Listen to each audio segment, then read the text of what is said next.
Bom, boa tarde a todo mundo. Estamos iniciando uma Hora do Chico. Passamos aí 2 semanas sem transmitir o programa. Tivemos alguns problemas técnicos e um afastamento temporário do A Hora do Chico. Mas estamos voltando agora a todo vapor para exatamente dar continuidade a essa informação da doutrina espírita. Um programa, realmente é um programa que instrui, que esclarece muitos pontos da doutrina espírita, essa doutrina maravilhosa, reveladora, que veio só trazer coisas positivas para a gente. Boa tarde, Dejan. Boa tarde, Vaguinho. Como você muito bem disse, foram 2 semanas que nós estivemos ausentes, mas estamos retomando os nossos compromissos e hoje nós teremos, como foi anunciado, um tema muito interessante para podermos tratar. Eu até pediria àqueles que estão nos acompanhando que formulem suas perguntas, que com certeza o tema ele envolve uma certa complexidade e, para tanto, é preciso que a gente possa interagir. Interagindo, a gente vai aos poucos, tirando algumas dúvidas, se possível, e aí formar uma opinião mais bem estruturada sobre o que vem a ser esse mal do século, que é a ansiedade. Isso é fantástico. O tema de hoje já é muito sugestivo, porque, como você falou, nós estamos passando por uma verdadeira epidemia de ansiedade e, naturalmente, consequentemente, com a depressão sendo seguida. E nós estamos no mês de setembro, que é o mês de combate ao suicídio. Então, tem tudo a ver, nosso tema tem tudo a ver. E eu gostaria que você fizesse os seus primeiros comentários sobre a ansiedade e sobre o que é que a doutrina espírita vem nos informar sobre esse mal do século. Para a gente falar sobre a ansiedade, a gente tem que falar de um atributo natural do ser espiritual, que é o pensamento. Tudo está na forma como você pensa, como você consegue delinear o seu caminho através da força do pensamento, que é uma força dinâmica. Porque as pessoas muitas vezes dizem, eu agi sem pensar. Isso não pode. Ninguém pode viver sem pensar. Você talvez esteja querendo dizer que agiu sem refletir.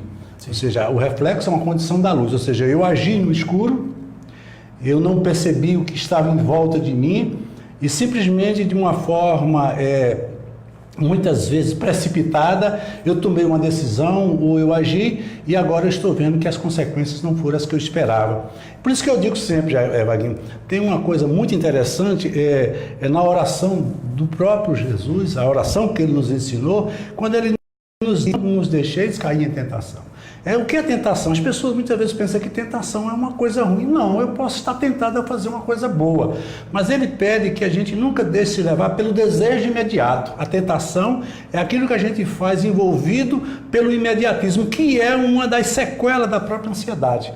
Essa velocidade que a gente está empreendendo as coisas da vida quando não há necessidade disso. Perdemos o controle. Essa falta de controle leva aos eventuais erros, e esses erros levam aos fatores que vão se desencadear através dele, principalmente porque são erros cometidos por pessoas orgulhosas e egoístas, elas não aceitam os seus erros. Então, quando o pensamento ele está mal direcionado, ele produz viciações mentais que com certeza vão perturbar o ser, levando as pessoas a um conflito, e esses conflitos levam às dificuldades emocionais graves, que aí vem os transtornos de toda ordem. Se nós direcionarmos inadequadamente, esses pensamentos, ele vai provocar também as viciações mentais. Você começa a repetir aquilo ali, achando em determinado momento que aquilo é normal. Você começa a repetir padrões. Por isso que você precisa ter uma certa disciplina, Quando você é disciplinado pela vontade, bem equilibrado, você passa a conduzir os seus sentimentos, levando ele às consequências melhores e mais fáceis de serem conduzidas, enriquecendo o seu ser, que caminha para o que a gente chama da superconsciência, ou seja, é um estado de consciência mais elaborado, quando você tem uma visão mais holística, uma visão mais espiritual daquilo que você está fazendo. O interessante, Dejan, é que nós estamos passando por essa época, que é uma época extremamente conturbada, que a gente pode até citar como uma época-chave do nosso planeta, onde nós estamos saindo de um mundo de provas e expiações para um mundo de regeneração, e com toda essa rearrumação do planeta, de rearrumação na realidade das mentes, dos pensamentos, nós estamos convivendo muito com o material e deixando muito de lado a parte espiritual, principalmente achando que dinheiro, poder, né, vaidade, como a beleza, então tudo isso é muito importante.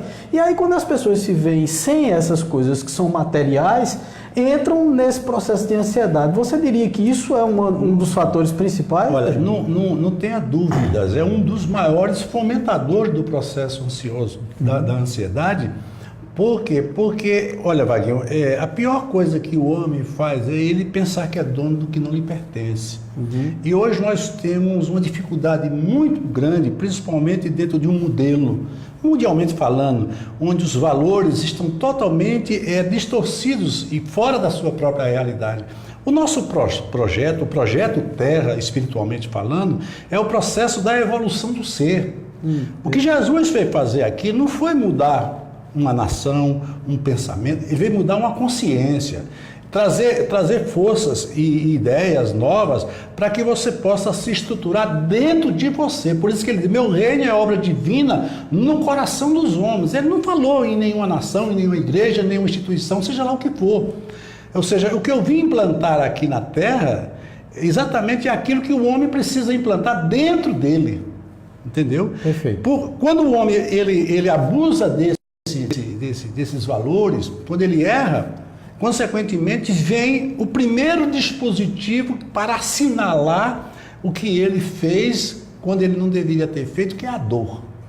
A dor é a mais importante de todas as lições que o homem tem que aprender. Ela é resultado dos nossos erros e débitos, tanto atuais como do passado. Então, como somos reencarnacionistas, nós sabemos que uma das coisas que a gente traz de mais estigmatizado dentro de nós é o nosso sentimento de culpa.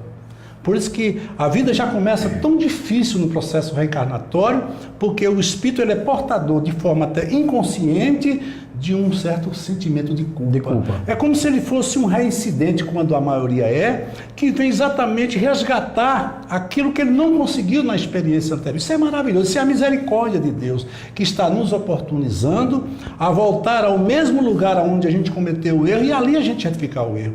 Se foi nessa família que eu cometi o que eu não deveria ter cometido em termos de deslize, de erro, é lá que eu tenho que resolver. Então, a dor, tem um pensador, Vaguinho, que diz uma coisa muito interessante. Aonde está a tua dor, está o teu abuso. Onde eu abusar, eu sinto dor. Até mesmo uma coisa que é fabulosa, que é a alimentação. Quando eu como demais, eu abusei pelo excesso ou pelo tipo de comida e eu vou sentir a dor. A dor é um processo, tanto psíquica, espiritualmente falando, como orgânica, fisiologicamente falando. Então a dor é uma equação da vida pedindo resposta e solução e ao mesmo tempo um convite à transformação. Por que eu sinto a dor? Porque alguma coisa em mim não está em harmonia. Por isso que Hermann disse que a saúde é a perfeita harmonia da alma. Se eu não estiver em harmonia, alguma coisa está me incomodando. E uma expressão mais natural desse incômodo é a dor. Devemos iniciar uma viagem de exploração interior das nossas dores pelo levantamento consciente, né, dos ângulos do determinismo e o livre-arbítrio de nossas vidas. Ou seja, as pessoas muitas vezes falam sobre o livre-arbítrio achando que a gente pode tudo. Não. Em tudo existe limite. Os limites são as leis de Deus. Sim. Que tanto são as leis naturais como as leis morais. Sim. Então eu não posso ultrapassar essas leis porque Deus é superior e é supremo. Lógico. Entendeu? Então todas as vezes que eu mexer com esses valores, que eu infringir essas leis, não é Deus que vai me punir. Deus não pune ninguém, que Deus é amor. São as leis que vão ser são colocadas para que você... no livro dos Espíritos mesmo tem a pergunta do Allan Kardec, perguntando onde estão as leis de Deus. E aí, imediatamente, os Espíritos respondem, na consciência dos homens. Na consciência de cada um. Ao mesmo tempo, Dejan, nós vemos essa questão da dor, só para a gente se deter um pouquinho mais, porque vem exatamente dessa dor, né? O Leon Denis, já nos idos de 1880 e poucos, ele resumiu muito bem, através do seu livro, né? O problema do ser, do destino e da dor. E onde ele definiu a dor em 3 parâmetros: a dor evolutiva, a dor expiatória e a dor das provas. As provações. Então, das provações. As duas da ponta, né, que é a dor da evolução e a dor das provações, são escolhas suas e determinadas, porque a dor do homem, né, que é a dor da evolução, é a dor da fome, a dor de ter que trabalhar para poder se sustentar, né? A dor da provação, que é a da lá da ponta, é quando você programou toda a sua estrutura para vir para cá, o seu corpo, onde você planejou tudo mais. Mas a dor da expiação, que é essa do meio, né, ela é a dor onde você tem o livre-arbítrio e as suas escolhas, e é justamente aí onde a gente anda pisando na bola e achando que o mundo é um mundo material e não um mundo espiritual. Você consideraria esse processo? Eu resumiria tudo isso, e você coloca muito bem, Vaguinho, numa própria expressão de Leon Denis, quando ele diz a gazela desperta na floresta com os primeiros raios de sol, enquanto que a pedra só desperta com a dinamite. Isso. É o que cada um resiste ou procura resistir diante daquilo que ele precisa fazer, que é o processo da transformação. Sim. Tudo é transformação. O que é uma transformação? Transformação é um processo de evolução. Agora, tem uma coisa que se agrega a tudo isso, Vaguinho, que tem sido o grande problema hoje das distonias mentais propriamente, é o medo. Existem dois tipos de medo. Existe o medo natural, o medo racional. Ou se não existisse, se o homem não tivesse o sentimento do medo, a gente não teria sobrevivido. Porque o medo é um freio, o medo é um anteparo, até mesmo em detrimento da dor. Então, quando eu vejo que alguma coisa está me ameaçando, o dispositivo acionado, tanto psiquicamente como organicamente, é o do medo. Entendeu? Você sabe que a gente tem hormônios como o cortisol, a adrenalina e tantos outros, que eles são disparados dentro da corrente sanguínea para dar ao corpo físico os sinais e sintomas de um medo que vai fazer com que você se prepare para enfrentar uma determinada situação. Isso. Quando você perde o domínio sobre isso, isso se transforma em um estado de torpor. É o desespero, onde vem a síndrome, as distonias mais graves. A pessoa entra num estado totalmente irrefletido, de desespero, e, consequentemente, ele perde a noção de si mesmo. Esse medo aí, que a gente chama de medo patológico, é um medo irracional. Se você disser a mim, eu fui assaltado e acabei de passar por uma situação difícil, estou aqui com muito medo. E durante o momento também senti medo, isso é natural. Isso é o medo que até serve para preservação. De preservar. Mas se você disser assim, eu não vou sair hoje desse estúdio porque eu estou com medo de ser assaltado, isso já é um processo doentio. Já é uma distonia, é um medo patológico. Já foi para a patológica. Já foi para a área da patologia, por quê? Porque é um medo irracional, uma coisa que não existe. Eu estou criando uma coisa que ela ainda não existe. E isso leva muito... E é um dos principais fatores preponderantes e causadores da ansiedade. Porque quando a gente fala em ansiedade, é bom que a gente diga o seguinte: ansiedade não é uma coisa ruim, não. A gente chama de ansiedade adaptativa, que é a ansiedade objetiva. Nós estamos fazendo um programa aqui agora, gravando um programa, estamos ansiosos para que as pessoas nos ouçam, para que esse programa façam perguntas, que atinja o máximo de pessoas, principalmente espírita e também não espírita. Isso é natural. Por quê? Porque a mente humana, ela trabalha num sistema contínuo, né? Esse sistema, tudo está em processo de continuidade. Perfeito. Agora, o transtorno de ansiedade, aí já é um problema mais grave. Por quê? Porque uma pessoa que traz um transtorno, ela está em desequilíbrio. Todo transtorno é um fator de desequilíbrio que a pessoa carrega. E, geralmente, a ansiedade, como transtorno, ela carrega sentimentos contrapostos. O que são sentimentos contrapostos? São fatores desarmônicos da própria alma. Ou seja, eu não consigo me harmonizar diante daquilo que eu pretendo, diante daquilo que eu desejo. Eu carrego sempre muitas coisas que previamente me anulam diante daquilo que eu tenho que fazer. Então, as pessoas ansiosas, elas respiram um ar completamente, muitas vezes, desequilibrante, elas são pessoas que não têm uma certa capacidade de organizar o pensamento, e isso faz com que elas acelerem o seu processo de mentalização, e isso faz com que ela comece a cair naquilo que a gente chamou no início de tentações. São os erros que começam a surgir, e isso vai transformando essa pessoa numa pessoa muitas vezes medrosa, né? E na maioria das vezes leva às distonias mais graves, que é uma depressão, e outros que virão consequentemente para vir corroborar com esse fato. Mas existe uma coisa muito interessante, Vaguinho, que é a síndrome do pensamento acelerado, que está totalmente vinculado à ansiedade. Para você ter ideia, hoje a Organização Mundial de Saúde, dentro da área da psiquiatria, já considera que 70% das pessoas são vítimas dessa síndrome do pensamento acelerado. E o que é mais grave, nossas crianças estão também dentro dessas estatísticas. Exatamente esse ponto que eu ia entrar, ia perguntar a você se as crianças estão sujeitas a essa ansiedade. Existe um fato muito interessante. Uma das coisas que mede mais o nosso nível de ansiedade é o dormir, é o sono. E a gente tem observado, e a gente tem acolhido muita gente aqui no Chico, principalmente crianças que não dormem, estão tendo dificuldade enorme para dormir. Quando que tem que procurar o profissional da área de saúde, geralmente eles adotam um ansiolítico, principalmente a Ritalina.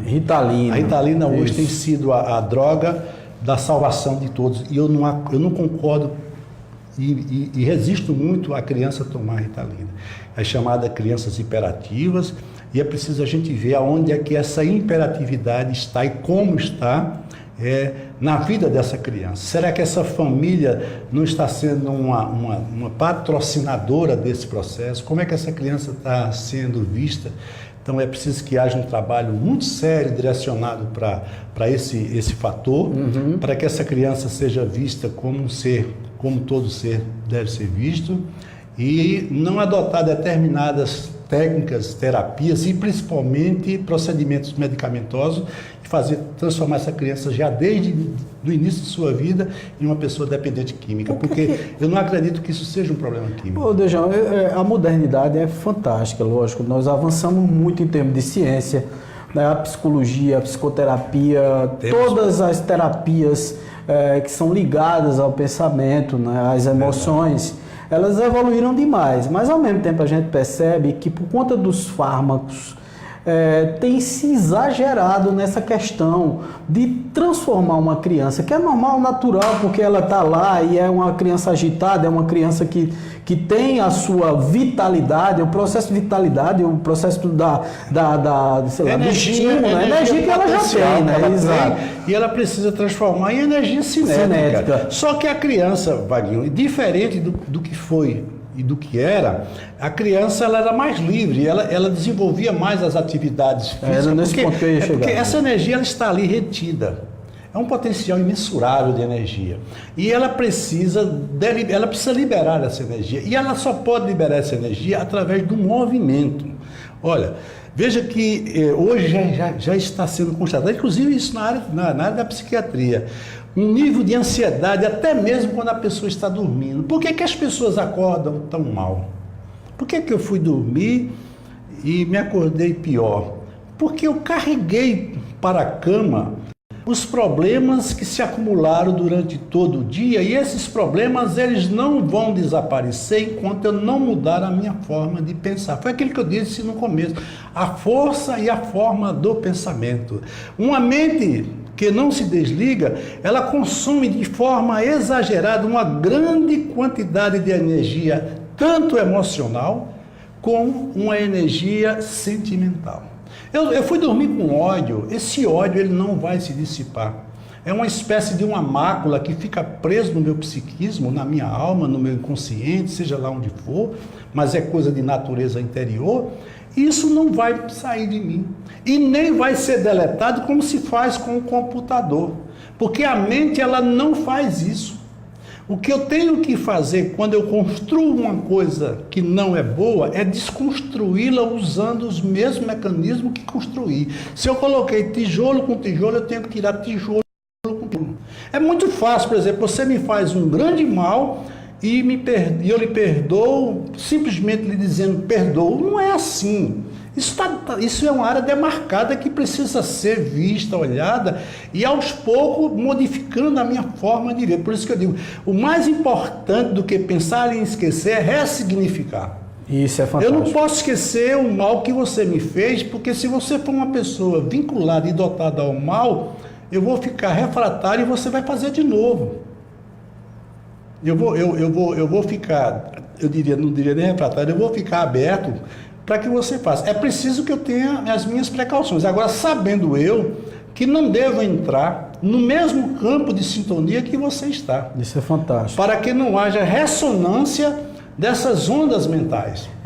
Exatamente essa diferença, Dejan, que você consideraria uma diferença entre a dor e o sofrimento, porque é o seguinte, a dor ela é inevitável em muitos casos, mas o sofrimento é uma questão de ressignificação. Né? Muitas vezes você tem uma doença e você vê que aquela doença ela veio exatamente para construir alguma coisa em você, lhe dar algum passo adiante. E muitas vezes a gente se desespera e sofre diante de dores que são inevitáveis. São dores que, por exemplo, eu preciso trabalhar. É uma dor que eu sinto, eu acho que todo ser humano é indolente por natureza, então eu preciso trabalhar. Deus, graças a Deus, foi extremamente magnânimo, né? Dando a gente uma percepção de que eu precisava trabalhar. Foi uma coisa inexorável, né? A gente precisa trabalhar para poder ganhar dinheiro, para poder comer, mas a gente sofre, né? A gente sofre. Olha, Vadim, tem uma expressão muito bonita que diz assim: quem vence sem riscos, triunfa sem glórias. Isso é um pensamento fantástico. Tudo na vida tem um preço. Tudo muito envolve bom, uma certa participação e cobra uma participação nossa. Eu digo sempre que existe uma tal de inércia espiritual.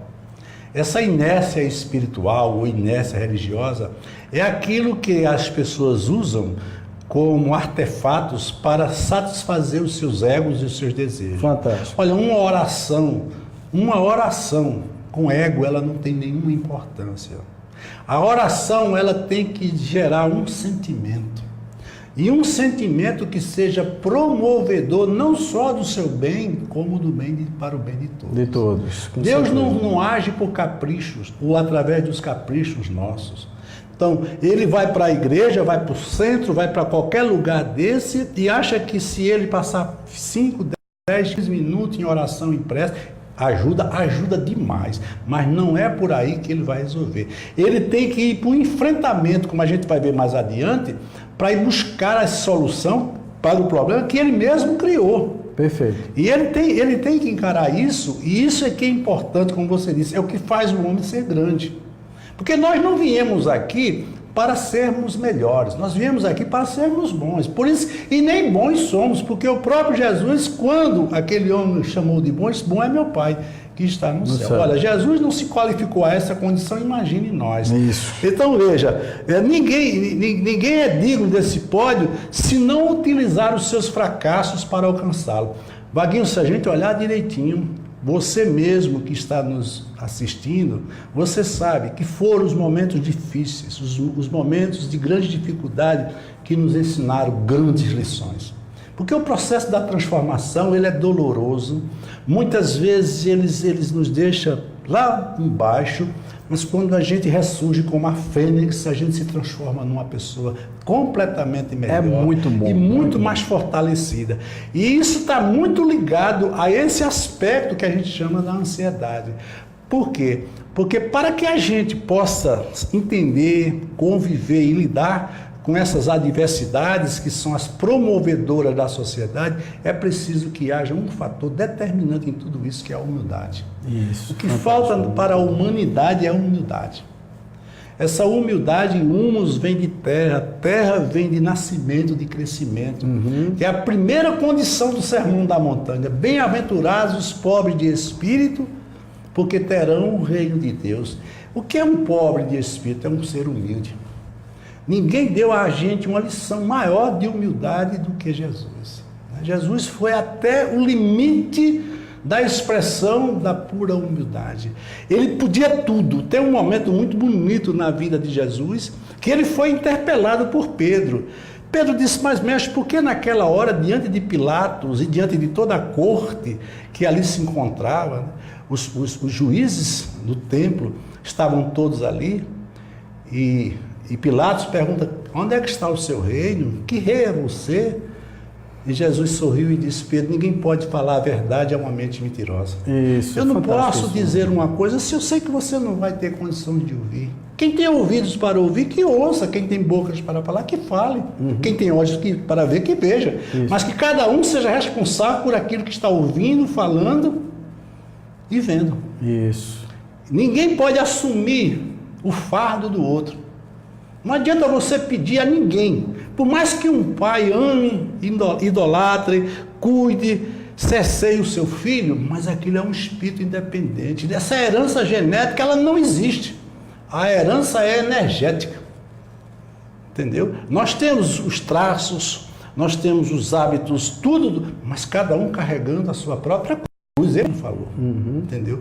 E é importante que a gente veja o quanto há de necessidade na vida de todos nós para buscar esse elo perdido que ainda hoje nós não encontramos. Por quê? Porque estamos marchando no sentido errado. A gente ainda não encontrou o caminho.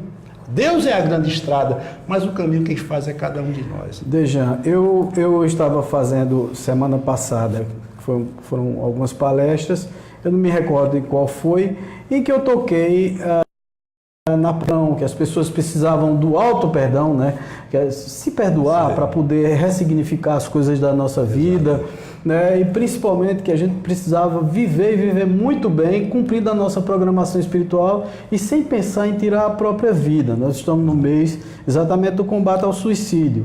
E logo que eu saí daqui, quando abri o Facebook, dei de cara com uma tragédia, uma moça de 19 anos apenas havia tirado a própria vida, se enforcou.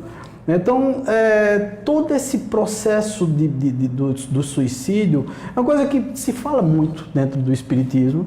Né? A gente não condena, a gente alerta para o processo que vai acontecer após a morte. E muitas vezes as pessoas levam isso a ferro e fogo e colocam um padrão só para esse sofrimento, o que leva muita gente que escuta os espíritas falando a entrar em um verdadeiro pavor com todos os castigos que porventura venham a acontecer no umbral, porque não é mais no inferno, é no umbral, mas aí o espírita termina sendo um religioso tal qual aqueles que acreditam em céu e inferno. Então, por favor, explica sobre isso, porque é muito importante, né? Olha, a gente não pode misturar as coisas. Estão confundindo os sistemas de medidas da Terra com os sistemas de medida do espírito ou do mundo espiritual. O metro que mede um determinado espaço na Terra, ele vai medir como padrão em todos os lugares. Foi uma convenção que foi feita para os pesos e medidas. Sim. Mas o mundo espiritual, ele trabalha de forma completamente diferente. Nós não somos medidos por uma mesma bitola. O que vai avaliar e o que avalia a minha vida no dia a dia é a minha própria consciência. Olha, Santo Agostinho diz uma coisa fantástica. Ao final de cada dia eu fazia uma avaliação de tudo que eu fiz, refletia e procurava pedir a Deus nas minhas orações para que no dia seguinte eu não cometesse os erros que eu cometi e continuasse acertando naquilo que eu sempre acertei. Olha que a avaliação perfeita que o indivíduo faz. Então, se eu cometi um erro, seja ele qual for, por mais que ele seja difícil de ser entendido, só a minha consciência que vai me dar o sentido do que eu fiz. Porque eu posso, olha, eu uso muito isso. Se uma criança de 2 anos de idade ela chutar sua perna, dói. Porque não é fácil um chute numa perna, né, e dói. Você vai chutar a criança, você vai agredir a criança, você vai chamá-la. Não é uma criança. Mas se essa mesma criança tiver a idade adulta e fizer isso, a coisa muda completamente, porque ela já tem consciência do que está fazendo. Você já vai confrontar com outra ideia, mesmo diante de uma mesma pessoa. Ou seja, quando nós sairmos daqui para o mundo espiritual, primeiro a misericórdia de Deus vai tomar conta de tudo. As leis de Deus não são leis punitivas como são as leis dos homens. Né? As leis dos homens que eram para ser leis de reforma íntima, promover o ser para seu processo evolutivo, para não errar mais, tirar ele temporariamente da sociedade, para que ele faça uma reeducação dos seus procedimentos. Isso aqui não funciona, isso é tudo mentira. Mas a lei divina não, a lei divina vai dar o seu que você tem de bom para lhe ajudar a superar o que você não tem. Então, se eu cometi um desatino, alguma coisa, minha consciência vai registrar isso, vai sim, mas não da forma como as pessoas pensam, porque cada caso é um caso, cada história é uma história. Então, a gente precisa ser muito coerente com isso e não querer generalizar. Eu não gosto muito de falar de coisas dessa natureza, porque há uma generalidade, muitas vezes, inconsequente acerca disso, principalmente no meio espírita. Isso. Não é assim. Olha, a história de André Luiz só foi a história de André Luiz. Muito bom essa Esse umbral de André Luiz é dele. Eu não sei qual vai ser o meu, se eu vou ter até umbral, eu não sei. Mas é importante que a gente comece a fazer uma avaliação pessoal.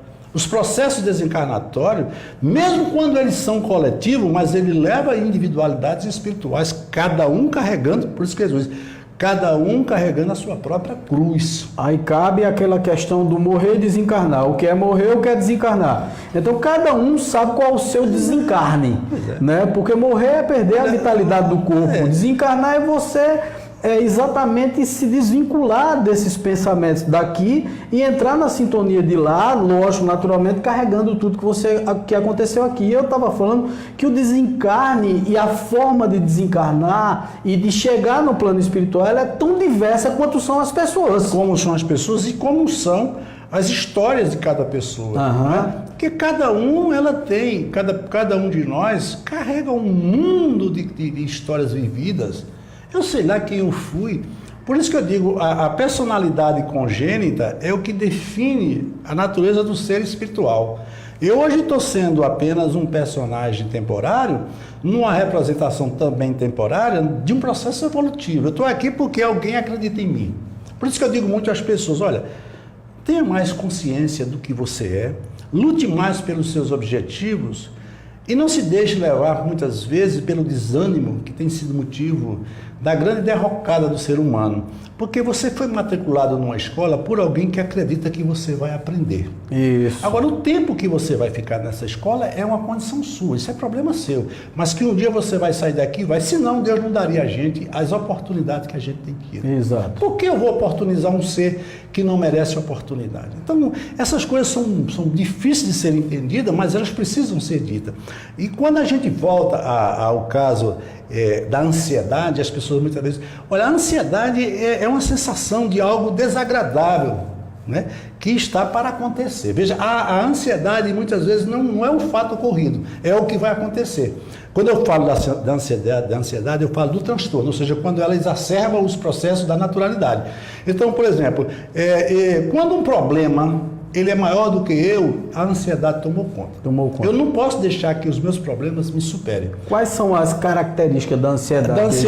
Quais são os sintomas físicos que você passa quando você está ansioso? Você fez uma pergunta fantástica, Vaquinho. E eu acho que é uma pergunta que muitos queriam fazer e com certeza vão ouvir agora.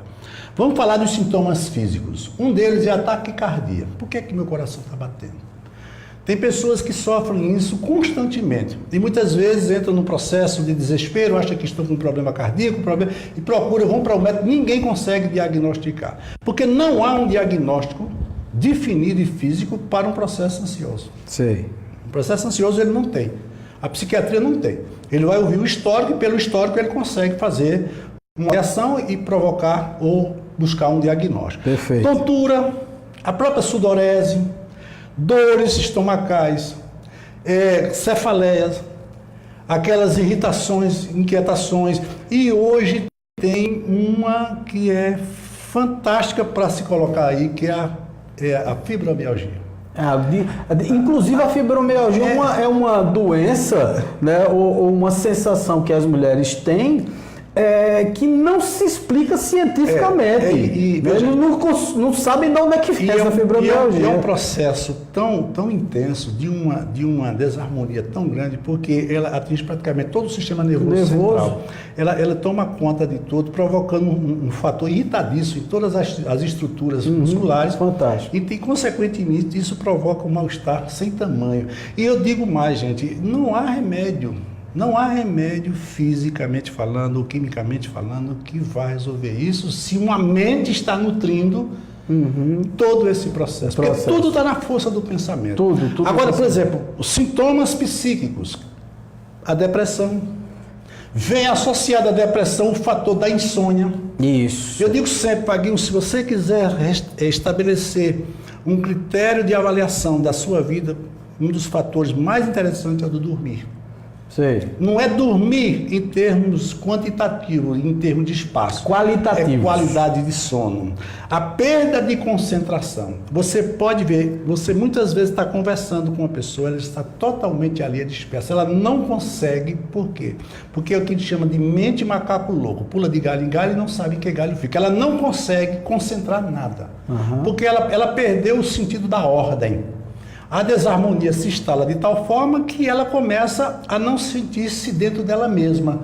Ela é aquela pessoa que procura um lugar para sentar, um mundo de cadeira, e ela não encontra a cadeira que ela acha que seria a cadeira necessária, quando essa cadeira não depende do que ela pensa que depende. Porque isso ela cria, né, a perda de memória. Essa perda temporária de memória que a gente chama amnésia lacunar. Né? A gente tem visto isso de forma constante, inclusive sério, mais sério, principalmente nos jovens. Nossa Senhora. Agora, eu quando eu falo nos jovens, a gente tem uma coisa muito interessante para verificar dentro desse aspecto, Vaguinho.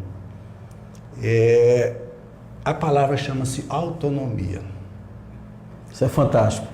O que tem faltado para a nossa juventude é a autonomia. Eles não estão tendo noção das coisas que precisam ser resolvidas na vida deles.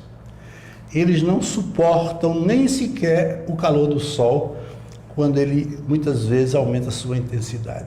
As relações são mantidas de forma muito superficial, é porque é como se fosse uma árvore plantada. E é tudo obedecido baseado no modelo, né? No modelo, no paradigma. No comando exterior. Isso. Eles não têm uma noção de si mesmo. É por isso que eu digo a autonomia, o comando de mim mesmo. Por quê? Porque encontram também pais superprotetores. Uma escola que perdeu o seu formato de escola para atender a um outro formato. A um capricho. A um capricho, porque transformar a escola numa empresa de educação. Isso. Que isso não pode. A escola ela não pode abrir mão dos seus padrões.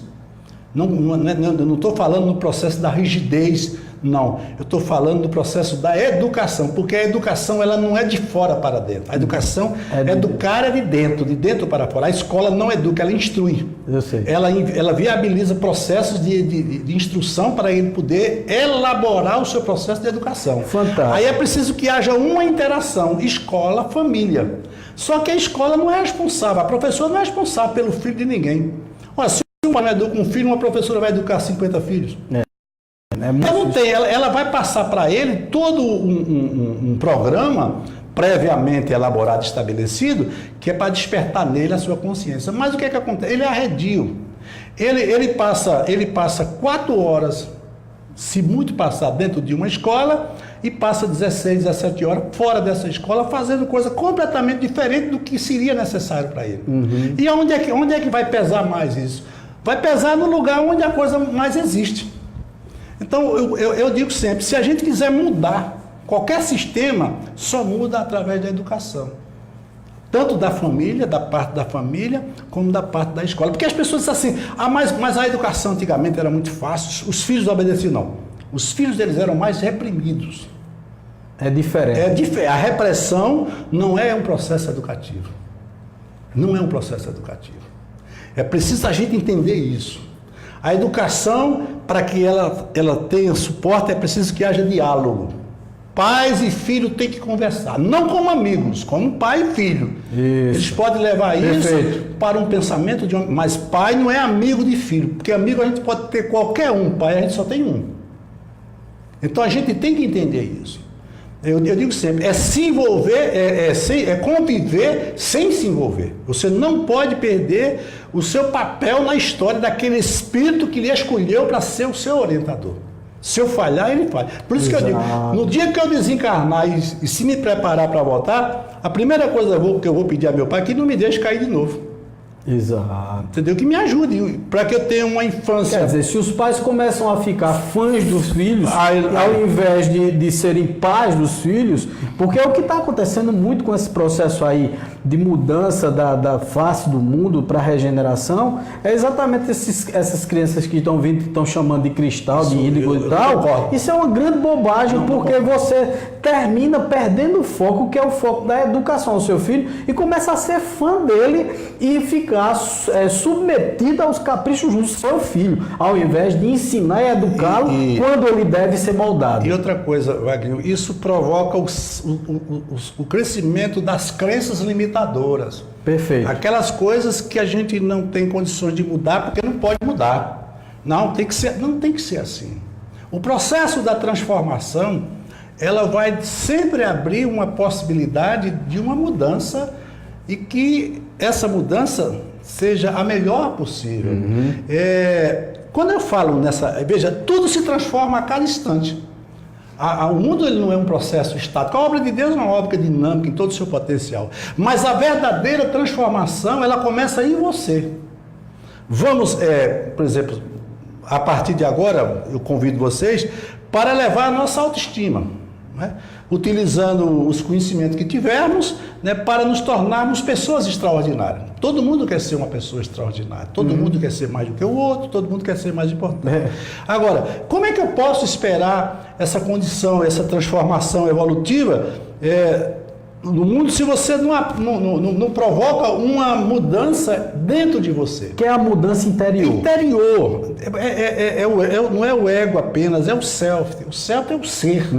O ego é uma manifestação mais extemporânea. Ela está mais ligada à emoção do que ao sentimento. Por quê? Porque o pensamento, ele gera o sentimento. O pensamento ele é dinâmico e o sentimento vai buscando também esse dinamismo. Mas, quando nós estamos encarnados, esse sentimento ele se transforma em emoção. As emoções são viscerais. São essas emoções que fazem a gente ficar doente ou com saúde, dependendo da forma como elas vão ser vistas pela nossa forma de pensar. Agora, isso hoje, até hoje, Wagner, tem sido um grande problema para a vida de todos nós, que é querermos, né, mudar de forma muitas vezes despretensiosa, mas não pensada, o que não se pode mudar. Não sei. Cada um de nós é o autor da sua própria história. Então, é onde está exatamente esse conceito da autonomia e heteronomia moral. E, consequentemente, isso não leva ninguém a nada. É o que a gente precisa procurar controlar, exatamente essa velocidade que a gente não tem controlado na vida. E aí vem uma palavra: motivação. Motivação, a ação, motivo. Ou seja, vamos pensar no que seja essa motivação. Existem dois tipos de motivação. Existe a motivação por aproximação e existe a motivação por afastamento. Por exemplo, você teve uma crise, vamos dizer, uma crise conjugal. Você teve um conflito muito grande na família. Você tem dois momentos, uma mesma situação: o de ficar e resolver e o de sair. Sim. Ficando ou não resolvendo, tudo isso precisa de uma solução. É muito comum as pessoas se afastarem dos seus problemas e buscaram uma motivação por afastamento. Eu não quero mais saber disso, isso para mim não tem mais nenhuma importância, eu não ligo mais para esse filho, eu não quero mais esse emprego. Isso vai anulando a pessoa dentro da sua própria realidade. Consequentemente, ela começa a perder o próprio significado, a autonomia de si mesma. Isso gera uma expectativa de forma negativa e vem exatamente o fator da ansiedade. Essa ansiedade, ela se prenuncia dentro de um espaço maior, aí se caracteriza um processo depressivo. 2 semanas, 3 semanas já é uma depressão, pelo menos uma depressão leve. Então, que ações devemos realizar para que isso aconteça? Vamos usar uma analogia para melhor entendimento. Imagine a superconsciência, que é essa que a gente busca, é essa e por ela que a gente está lutando, ela estivesse no topo de uma montanha. Então, na base da montanha, nós temos o nosso inconsciente. É o nosso aspecto mais limitado. É a nossa consciência mais primitiva, onde a gente age mais pelo instinto. A raiva, a violência, a agressão, entendeu? O poder, a posse. Mas aí eu tenho uma consciência, que é o que nós estamos utilizando agora. Ou eu me volto para esse lado inconsciente e permaneço na brutalidade, entendeu? Ou eu desperto em mim uma noção de uma consciência mais elaborada. Quer dizer, você transcende, você transcende. Então você vai ressignificar as coisas. Então eu estou aqui na montanha, eu tenho a base. Então o que fica na base nunca vai chegar ao topo da montanha. Mas para eu chegar no topo da montanha, que é essa superconsciência, é lógico que eu tenho que desenvolver um potencial de trabalho, porque eu vou executar uma jornada de subida e essa jornada vai cobrar de mim tudo que uma jornada cobra em termos de energia. Perfeito. Então, para eu chegar a essa condição, eu preciso de uma motivação. Mas uma motivação por aproximação. Porque eu posso ir embora da montanha e vou continuar sempre no inconsciente, vivendo sempre da forma primitiva, mantendo o ódio, o orgulho, o egoísmo, e tudo isso vai cada vez mais tomando conta de mim e eu vou me tornar uma pessoa, com certeza, uma pessoa doente em todas as formas que a doença possa se instalar. Ô, Dejan, me diga uma coisa. A gente falando sobre exatamente essa coisa da autoconsciência, onde é que está exatamente o gatilho que leva da ansiedade para uma depressão e com um consequente suicídio? Veja, é o que eu estou dizendo. Você precisa entender que a mente humana, quando na individualidade de cada um de nós, ela vai criando a sua própria realidade. Vamos supor que essa consciência seja uma bola de energia. Sei. É uma bola de energia. Vamos supor que ela estivesse aqui no meio do peito. Essa bola de energia é onde está guardada toda a minha natureza. Como eu sou filho de Deus, criado por uma criatura divina, toda a divindade está em mim. Então, todas as vezes que eu me envolver com alguma coisa que esteja ligada a essa divindade, essa energia ela vai crescendo. Essa bola ela vai tomando um volume maior. E, consequentemente, é o que a gente chama de bem e mal. Todas as vezes que eu pratico o bem, eu vou potencializar-me de energia e essa energia ela vai crescendo dentro de mim.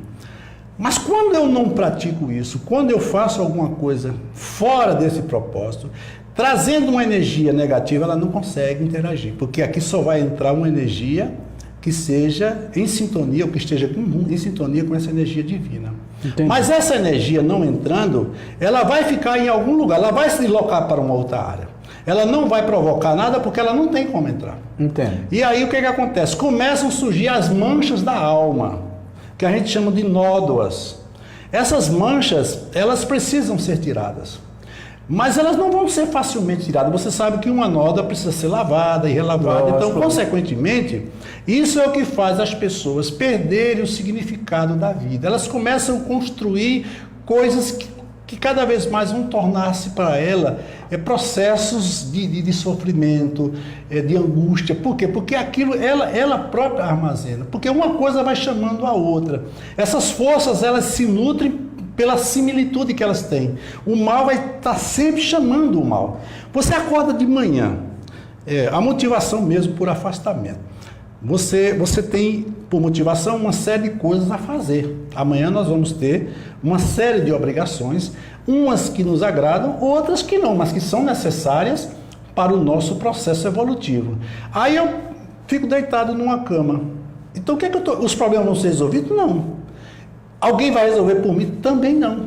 Alguns podem até serem resolvidos se for um problema de ordem superficial, mas se for de profundidade, só quem pode resolver sou eu, porque a dor é minha. Só quem pode resolver o problema da minha dor sou eu. Não adianta você botar um remédio perto de mim e eu não querer tomar. E com certeza. Entendeu? Então o que é que acontece? Ele se angustia porque ele começa a se sentir inapto, ele perde o significado de si mesmo e vai se anulando dentro da sua própria história.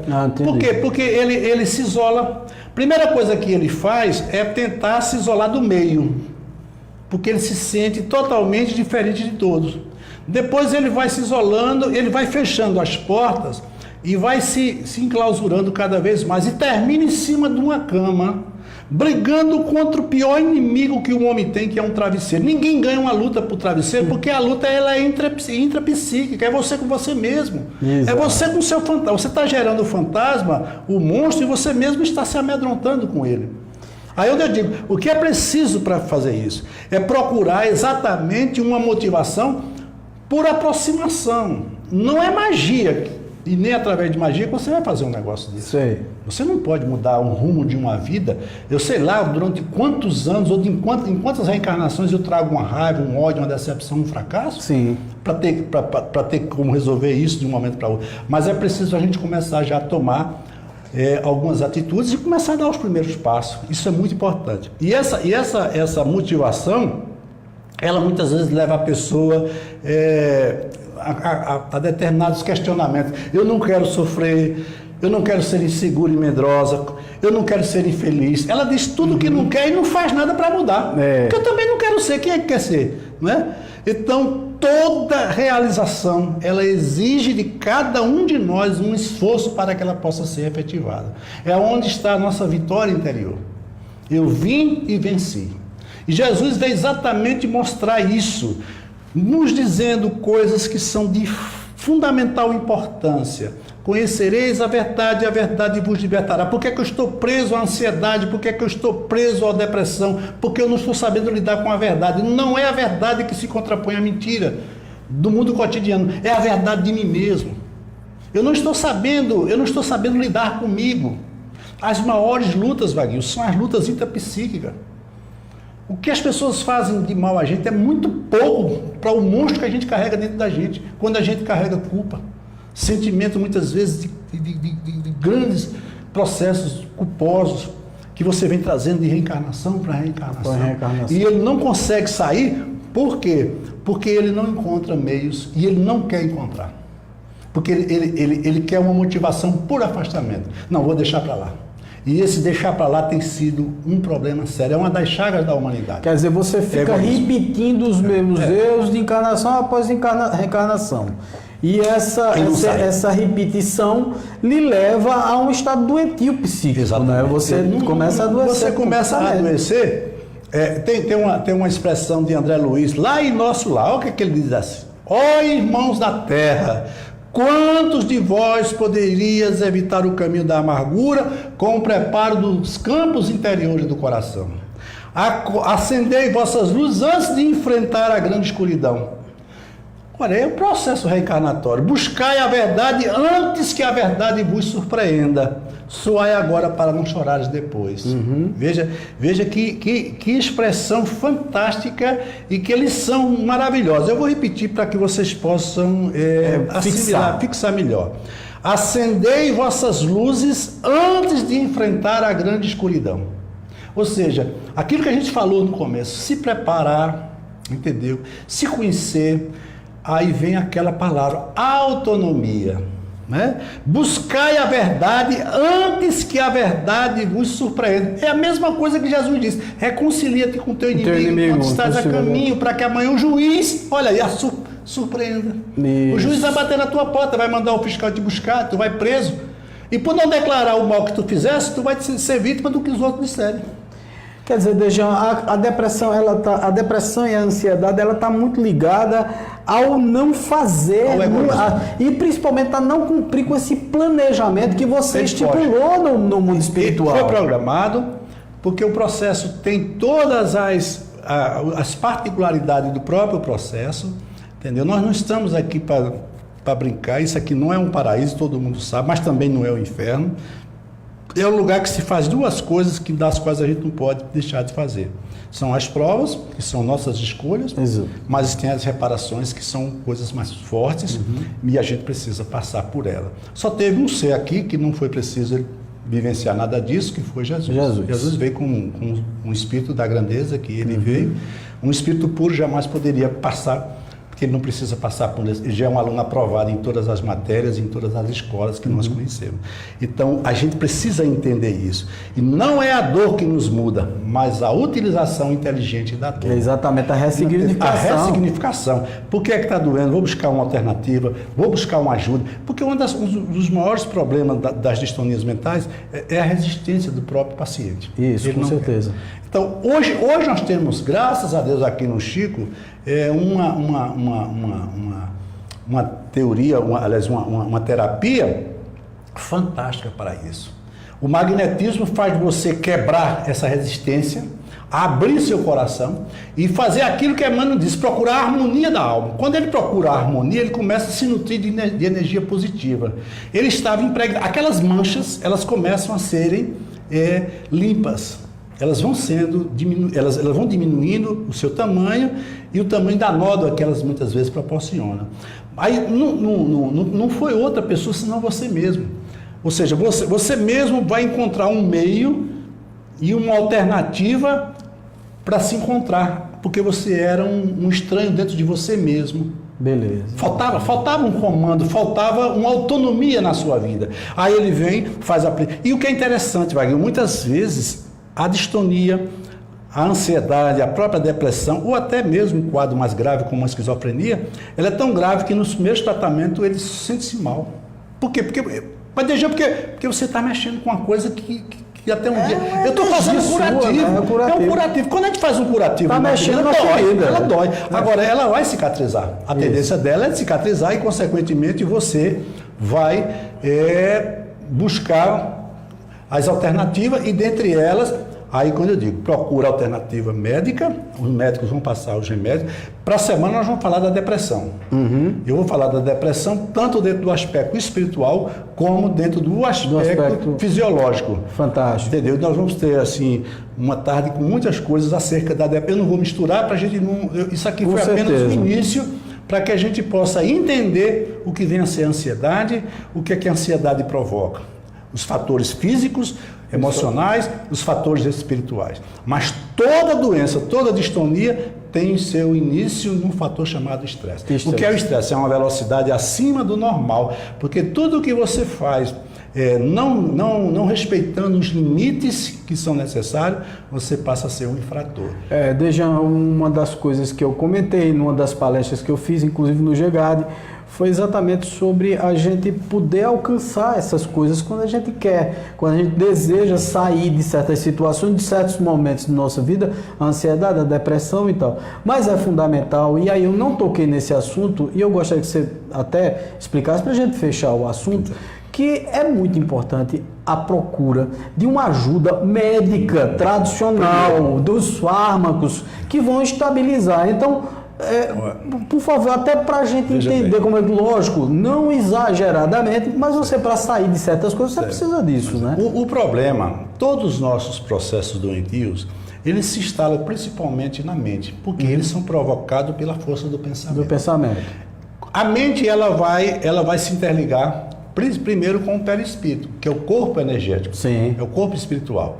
Nesse corpo espiritual, nós temos os nossos centros de força, que nós chamamos de chakras. De chakras. Esses centros de chakra vão se unir aos plexos, que são as estruturas do corpo orgânico. Sim. Veja que tudo está ligado a tudo. Conectado, né? Quando você passa por um processo de um desequilíbrio, o primeiro desequilíbrio está na mente. Esse desequilíbrio vai ser refletido primeiro para o perispírito, o corpo energético. Entendi. Ele, por sua vez, vai desaguar no corpo físico. Ou seja, essa maré vai quebrar numa praia. A praia é o corpo físico, que é o corpo de retenção, é o filtro. Sim. Então, quando você está passando por um momento desse, a primeira coisa que você tem que procurar de forma mais prática, é consertar o computador. O programa está com defeito. Então eu vou procurar quem? Um profissional. Esse profissional vai fazer uma avaliação do seu quadro, mas ele não tem um diagnóstico. Me perdoe os médicos psiquiatras, porque eles não têm diagnóstico. Nenhum tem, né? É uma tentativa e erro, né? Sempre mas eles vão fazer um mapeamento pela história do paciente e vão chegar a uma determinada droga por aproximação e vão passar, né? Vão medicar essas pessoas usando um hormônio artificial, um fármaco, um depressivo, um ansiolítico, e consequentemente aquilo vai estabilizar o equipamento. Isso. O corpo físico ele está estável e precisa. Porque o tratamento espiritual pode resolver? Pode, mas é demorado, ele é lento. Bem mais demorado. Aí o que acontece? Ele precisava urgentemente encontrar ânimo, então estabilizou, ele despertou, ele se sentiu bem. Se sentindo bem, ele vai procurar o quê? Um complementar, que é a casa Porque aquele que foi combatido foi o efeito, não foi a causa.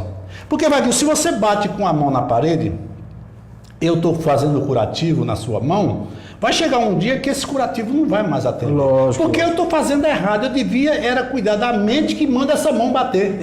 Isso, exatamente. Está entendendo? Exato. Então, se eu cuidar da mente, então quando a gente faz o tratamento espiritual, ele é um tratamento de profundidade.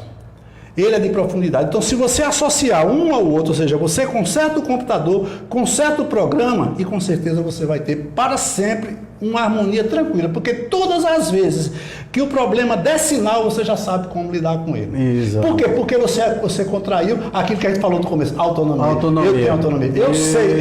Eu sei o que estou passando. Então eu não vou avançar nessa área porque eu não posso, porque o problema do ser humano não é outro a não ser a falta de limite. Com certeza. Gente, nós estamos já no final do nosso programa. Por a gente passava aqui a noite toda um papo, né? Batendo papo, que é um papo tão gostoso, né, a gente fica trocando ideia. Mas naturalmente ficam muitas arestas ainda, porque ainda tem muita coisa para conversar sobre isso. E por isso a gente já tinha planejado exatamente em falar especificamente em depressão no próximo programa.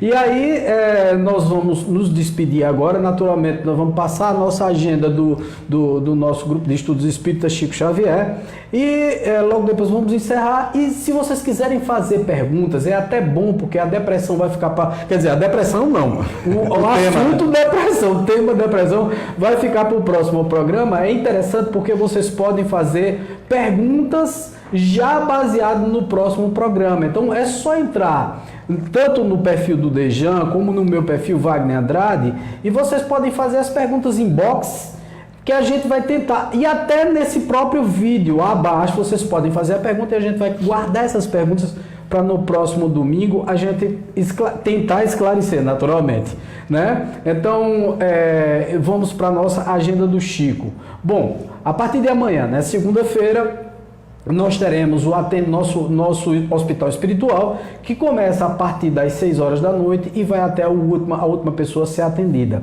O tratamento do hospital espiritual é exatamente essa magnetização que Dejan acabou de falar aqui no programa, com todos os nossos colegas daqui da casa, nossos amigos, que vêm para trabalhar exatamente nessa tua ansiedade, né, Dejan? Curando essas dores da alma, né? Para quem está suscetível a receber essa cura, naturalmente. Tá? Tudo depende de nós. Na terça-feira, logo no dia seguinte, na terça-feira, nós temos o nosso estudo do Obreiros da Vida Eterna, do livro Obreiros da Vida Eterna, com o nosso Sérgio Murilo, às 8 horas da noite. Todos podem vir, todos podem participar desses estudos, tá certo? Na quarta-feira nós começamos e vai reiniciar exatamente o atendimento fraterno com o Dejan. O Dejan esteve afastado, fez uma pequena cirurgia na boca e tal, mas tá, e aí, ó, já estão vendo, está extremamente recuperado. Então ele vai voltar já a partir dessa quarta-feira, a partir das 8h30 da manhã, ele já está atendendo, vai atender durante o dia inteiro. Às 2 horas da tarde, na própria quarta-feira, teremos a nossa palestra normal, às 14 horas. Às 15 horas nós teremos o magnetismo. Às 19h30 começa o nosso atendimento fraterno de apoio ao dependente químico, que vai até às 21 horas e 30 minutos, porque aí nós temos, depois das 7h30, nós temos 8 horas uma palestra. Nessa semana nós teremos o nosso irmão João Batista fazendo a nossa palestra, que vai ser uma palestra fantástica sobre a dor. É até bom porque a gente estava falando sobre a dor. Ele vai falar sobre a dor na quarta-feira à noite, às 8 horas da noite. E às 21 horas, os passes magnéticos para todos que estiverem aqui na palestra. Na quinta-feira nós teremos o nosso estudo do Livro dos Espíritos com o nosso grande, fantástico amigo Renato Cabral, o professor Renato Cabral, às 8 horas da noite. Então vocês podem vir também, como eu já falei, todos os estudos podem ser acompanhados por qualquer um que queira. Na sexta-feira nós temos um estudo do livro Ação e Reação com Dejan, a partir das 8 horas da noite também. No sábado nós, a partir de 8h30 da manhã, já temos meditação com o Germânio aqui no nosso Chico, certo? Às 3 horas da tarde, evangelização infantil. Às 4 horas da tarde, nós teremos o nosso violão fraterno, que são as aulas de violão. Estamos fazendo a campanha de doe o violão, né? A doação de violões, porque nós estamos aumentando a quantidade de alunos, e com esse aumento de quantidade de alunos nós temos poucos violões, nem todo mundo tem um violão, são às vezes pessoas carentes que não têm condições de comprar um instrumento musical, certo? Então nós começamos às 4 horas da tarde, vamos até às 5 horas, 5h30 da tarde, estamos por aqui. E às 8 horas, palestra novamente aqui no Chico. Sempre uma palestra interessante, sempre uma palestra esclarecedora da doutrina espírita. Então é isso, pessoal. E no domingo estamos aqui para quebrar a pedra, limpar tudo, arrumar tudo para começar de novo, tudo na segunda-feira. Então um beijo no coração de vocês. Dejan, se despeça aí. Só agradecer mais uma vez a participação de todos, e lembrando que o nosso Chico Xavier está sempre de portas abertas, independente da sua crença, da sua religião. Nós somos uma casa de estudo e que acolhemos todos que aqui venham em busca do esclarecimento. Deixando aqui um abraço e um bom domingo para todos. Um beijo no coração e até a próxima semana com uma hora do Chico. Até mais.